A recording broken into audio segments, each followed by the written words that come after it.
नमस्कार शेतकरी बंधूंनो, आपणा सर्वांनाच माहीत आहे की डाळिंब पीक म्हटलं की मोठमोठे रोग आले। त्या मोठमोठ्या रोगांमध्ये एक उदाहरण आहे ते म्हणजे तेल्या।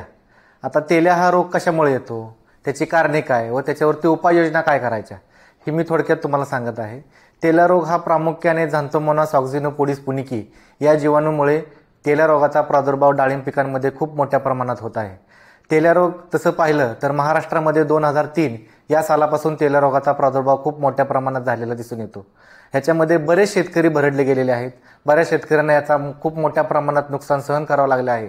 तर मेजर तेल्या रोग येण्याची प्रमुख कारणे काय आहेत, त्याच्यामध्ये मी जसं सांगितलं तुम्हाला की तेल्या हा रोग झॅंथोमोनास ऑक्झिनोपोडिस पुनिकी या जीवाणूमुळे होतो। त्यानंतर ह्याच्यामध्ये अस्वच्छ हवामान, त्याच्यामध्ये आपल्याला जास्त झालेलं दमट वातावरण, त्याच्यामध्ये ज्या पद्धतीत ह्युमिडिटी, जमिनीची आर्द्रता किंवा वातावरणातील आर्द्रता ज्यावेळी जास्त होते त्या पिरियडमध्ये तेल्या रोगाचा प्रादुर्भाव होतो। त्यानंतर टेम्परेचर, वातावरण जर 25 अंश सेल्सिअस ते 30 अंश सेल्सिअसच्या दरम्यान असल्यास तेल्या रोगाचा प्रादुर्भाव मोठ्या प्रमाणात आपल्याला जाणवतो। त्यानंतर दमट हवामान, जास्त पाऊस, त्यानंतर धुके ह्यासारख्या जर गोष्टी जर आपल्या प्लॉटमध्ये असतील किंवा डाळिंबागेमध्ये असतील तर आपल्याला तेल्या रोगाला खूप मोठ्या प्रमाणात सामोरं जावं लागतं। त्यानंतर दुसरी कारणे आहेत ह्याच्याबरोबर ती म्हणजे लागवड, संक्रमित लागवड व्यवस्थापन। ज्यावेळेस आपण रोपं ज्यावेळेस तयार करतो त्यावेळेस संक्रमित तेल्या रोगाची संक्रमण त्या बागेत झालेलं असतं, तीच रोपे आपण आपल्या बागेत आणून लावतो, त्या पद्धतीने आपल्याला तेल्या रोगाचा प्रादुर्भाव जास्त होतो। त्यानंतर आपल्याला पाहिजे त्या प्रमाणात आपण स्वच्छता आपल्या बागेमध्ये ठेवत नाही, त्याच्यामध्ये रोगग्रस्त फांद्या, रोगग्रस्त फुले हे आपल्या प्लॉटमध्ये तसेच पडलेले असतात।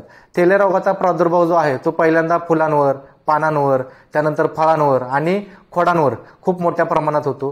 तेल्या रोगाची लक्षणे जी आहेत तपकिरी आकाराचे स्मॉल तेलकट डाग हे पानांवरती सुरुवातीला पडतात, त्यानंतर ते फळांवर जातात आणि फळ हळूहळू क्रॅक होतं म्हणजे फळ फुटतं। त्यानंतर खोडावर पण जर तेल्या रोगाचा प्रादुर्भाव झाला तर खोड पूर्ण आपल्याला जळल्याच्या स्वरूपामध्ये जाणवतं।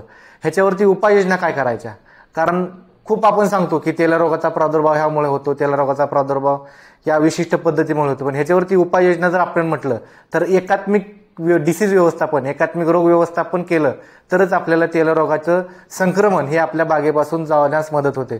त्याच्यामध्ये सगळ्यात महत्त्वाचं आहे की लागवड आपण कशा पद्धतीने करतो, लागवडीचे साहित्य आपण चांगल्या पद्धतीने वापरायला पाहिजे। अवजारे जे आपण वापरतो छाटणी करताना ते अवजारे पूर्णपणे निर्जंतुकी करून घेतल्यास तरच आपल्याला डाळिंबागेमध्ये तेल्या रोगाचं संक्रमण होणार नाही। त्यानंतर छाटणी, जर आपण छाटणी वेळेवर केली आणि छाटणी करत असताना ज्या फांद्या आपण खाली टाकतो त्या बागेच्या बाहेर नेऊन टाकण्यात आपल्याला अतिशय चांगल्या पद्धतीचा रिझल्ट मिळू शकतो। त्यानंतर सूर्यप्रकाशाचं नियोजन, ज्यावेळेस आपण छाटणी करतो तर छाटणी करत असताना ज्यावेळेस सूर्यप्रकाश आपला जमिनीपर्यंत कसा पोचेल याची आपण दक्षता घेतली पाहिजे।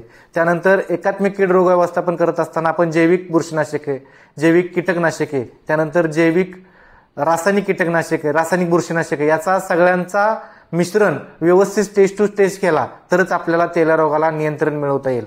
एवढेच बोलून धन्यवाद।